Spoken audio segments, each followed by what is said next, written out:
Calma, você não está no vídeo errado. O Enem desse ano, que é o Exame Nacional do Ensino Médio, onde os nossos jovens fazem quando querem ingressar a uma faculdade, adotou como tema de redação a dona de casa. E, especificamente, o tema foi Desafios para o enfrentamento da invisibilidade do trabalho de cuidado realizado pela mulher no Brasil. Esse tema foi pensado de várias maneiras pelos nossos jovens em todo o Brasil.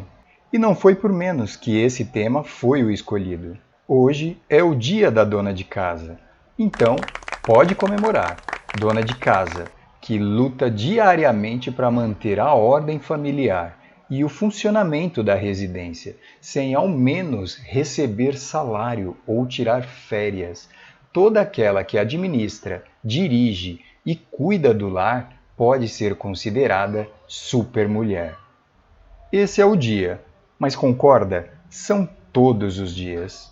E olha, no dia da dona de casa, nem a mídia, nem o comércio farão propaganda ou homenagem. E o tempo passa, e a aposentadoria precisa chegar para você também.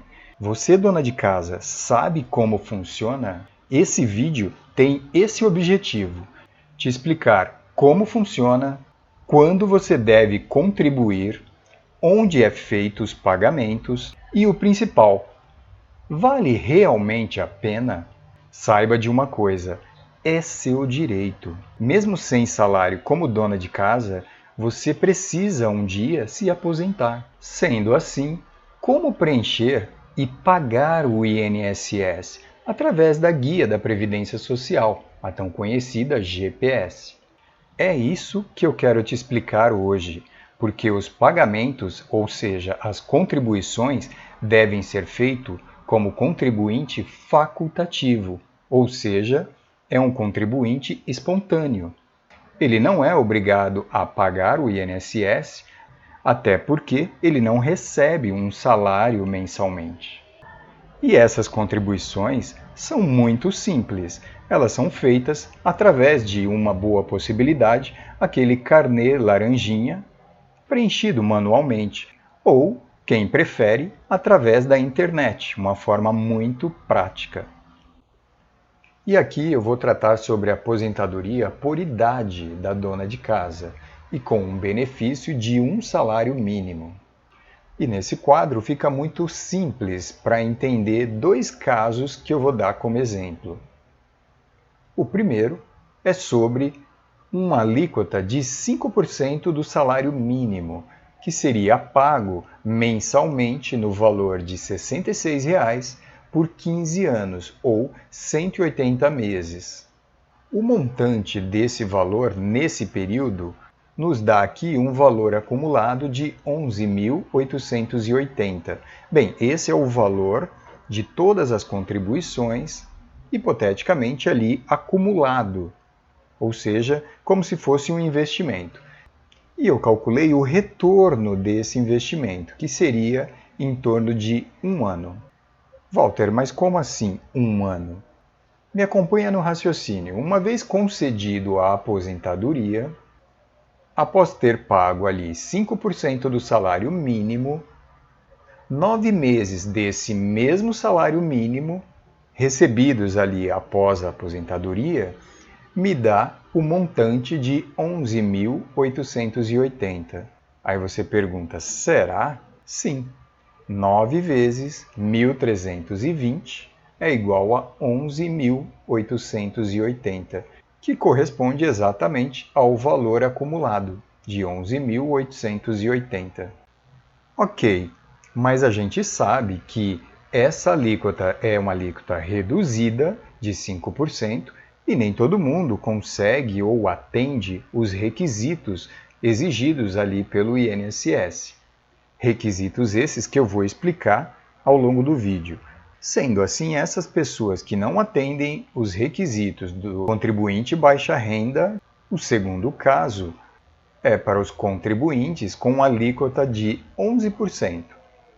Esse sim, a grande maioria das donas de casa não precisam se preocupar com os requisitos exigidos pela alíquota de 5%, que é a alíquota reduzida. 11% do salário mínimo é igual a R$ 145,20 mensais.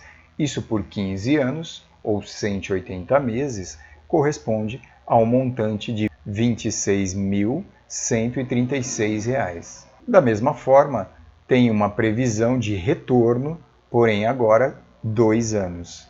Ou seja, uma vez concedido a aposentadoria, aquela alíquota de 11% sobre o salário mínimo pago mensalmente, esse mesmo salário mínimo recebido por 20 meses equivale ao montante de R$ 26.400, ou seja, 20 vezes 1.320 igual a 26.400. Ele supera o valor de 26.136, que é o acumulado ali das contribuições por 15 anos.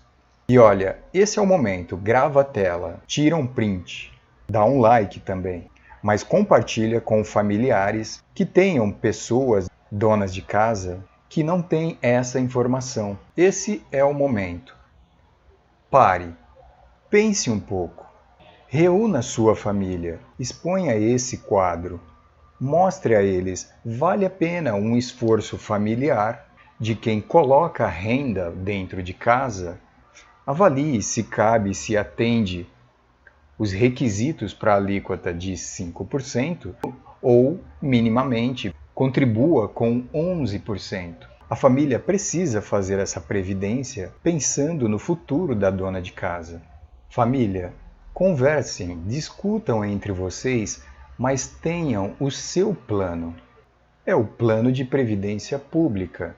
Nesse caso da dona de casa, é um contribuinte espontâneo. Aliás, essa é a primeira característica. O contribuinte sem salário, sem remuneração, sem uma atividade remunerada, passa a ser um contribuinte com caráter facultativo. Além disso, as contribuições são regulares, mensais e de longo prazo. Nesse exemplo que eu dei, 15 anos, que corresponde aos 180 meses. É claro, o INSS define o valor das contribuições. Como já foi dito, 5% de um salário mínimo atual vigente ou uma alíquota maior de 11%, porém sem os requisitos do contribuinte baixa renda. É claro, precisa atingir os requisitos para ter os benefícios. Não é só o benefício da aposentadoria, tem vários outros benefícios que o Seguro Social INSS garante, no caso, para a dona de casa. E sobre os requisitos, eu cito, além dos 15 anos de contribuição, para a mulher, a idade mínima, 62 anos. E aqui um detalhe importante. Sendo 62 anos como idade mínima para a aposentadoria, a mulher que nunca contribuiu, a idade limite para início seria 47 anos. Pois 47 mais 15, 62. Então, resumindo, essas contribuições devem constar nos planos da família. Só até aqui já vale um like. E se você está assistindo até aqui e não for inscrito, por favor, inscreva-se no canal. Agora eu vou falar especificamente do contribuinte facultativo de baixa renda, que tem o código 1929 com a alíquota de 5%.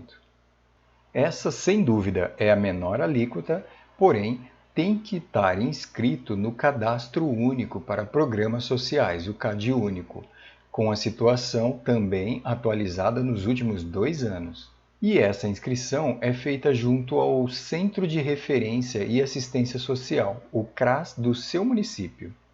Bem, a primeira coisa é obter o NIT, que pode ser feito por um cadastro no INSS ou diretamente no site Meu INSS. Eu já deixo aqui na descrição do vídeo o link direto para esse site.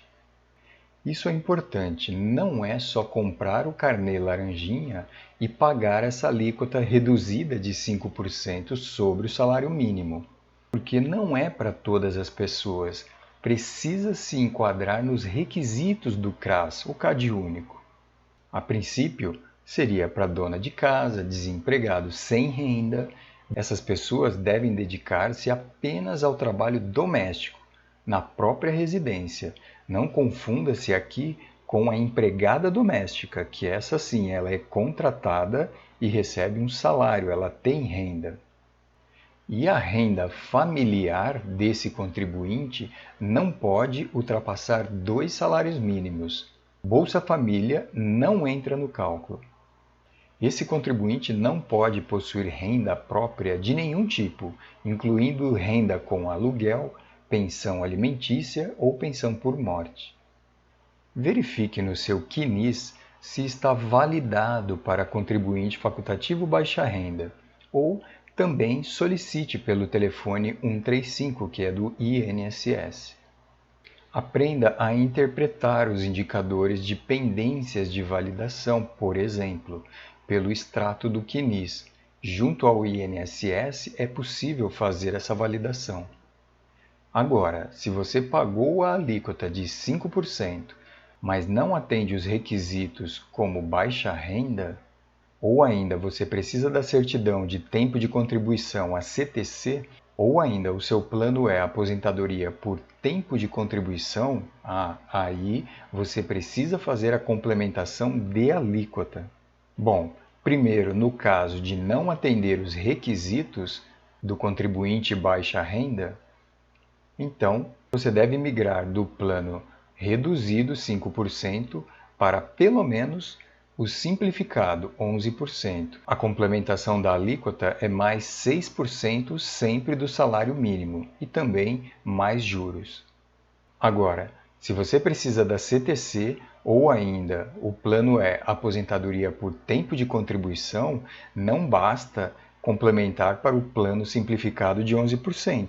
Deve ser o plano normal de 20%. Então, a complementação da alíquota é mais 15% sobre o salário mínimo mais juros. Esse é o comparativo entre contribuições e benefícios, sempre sobre a base salário mínimo vigente do ano. O primeiro plano, então, é o contribuinte facultativo baixa renda, 5%, inscrito no CAD único, e sem renda.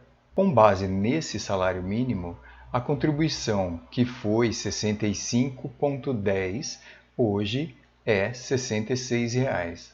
Essa contribuição de 5% vale também para o contribuinte MEI, que é o representante do contribuinte individual, porém, nesse caso, ele tem uma CNPJ. E a forma de pagamento é através da DAS-MEI.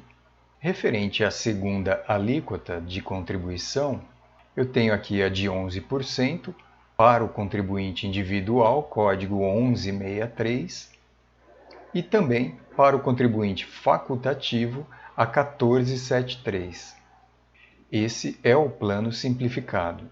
O valor da contribuição mensal no ano passado foi R$ 143,22, hoje é R$ 145,20.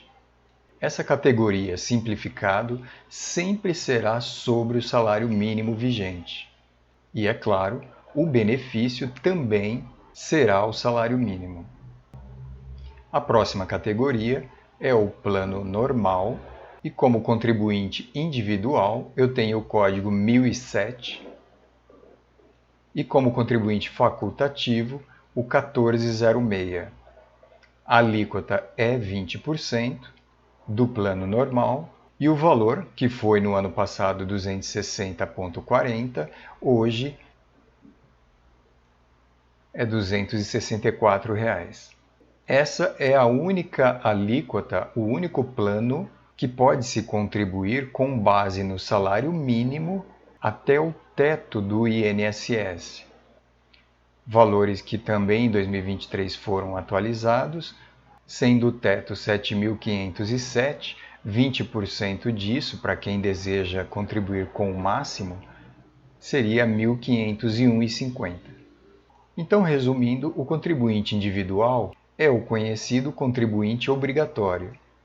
O contribuinte facultativo, ele é conhecido como contribuinte espontâneo, ele não tem a obrigatoriedade da contribuição.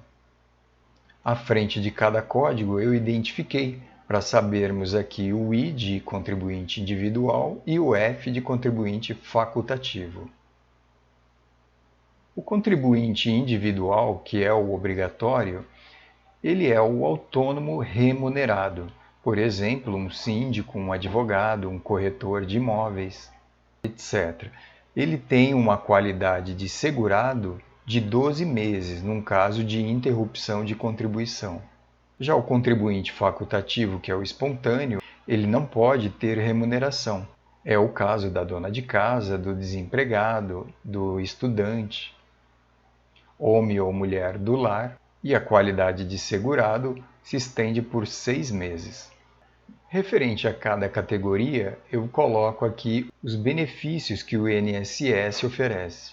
Tipos de aposentadoria, por idade, por invalidez e por tempo. E também os auxílios, como auxílio-doença, auxílio-reclusão e salário-maternidade. Para a alíquota reduzida de 5%, ele tem direito à aposentadoria por idade, por invalidez, não tem direito à aposentadoria por tempo, ele abre mão dessa aposentadoria, mas tem direito a todos os auxílios. Já na alíquota simplificada, ele tem direito também às aposentadorias, exceto a aposentadoria por tempo e todos os auxílios. Agora, a categoria plano normal, com alíquota 20%, ele tem direito a todas as modalidades de aposentadoria e todos os auxílios. Inclusive, com essa alíquota, ele tem direito à certidão CTC e também fazer uso das regras de transição. Agora eu vou demonstrar de uma forma bem simplificada o preenchimento do carnê laranjinha e, como exemplo, o contribuinte facultativo baixa renda. No primeiro campo, os seus dados pessoais, como nome e endereço. No segundo é a data de vencimento, mas não é obrigatório preencher. Mas nesse caso, eu coloco aqui 15/11. Lembrando que o vencimento é sempre até o dia 15 do mês seguinte à competência que está sendo paga. O baixa renda, ele é facultativo, 5%, com o código 1929. Se o vencimento é dia 15/11, a competência é outubro, mês 10, no caso aqui 23. No campo identificador é o meu número de NIS, NIT, PIS ou PASEP. Esse é um número de 11 dígitos e logo abaixo o valor a ser contribuído, nesse caso 5% sempre do salário mínimo. Nesse ano, ainda R$ 66. O pagamento está sendo feito em dia, então não tem multa nem juros. R$ 66, valor final. Uma vez preenchido o carnezinho laranja, também pode ser feito pela internet. Eu vou deixar o link na descrição do vídeo, é no site Sauel, da Receita Federal. Lá você pode fazer o preenchimento de forma muito prática e o pagamento pode ser feito pela Internet Bank ou até mesmo numa lotérica. Bom, pessoal, agradeço muito a quem assistiu o vídeo até aqui. Muito obrigado e até o próximo.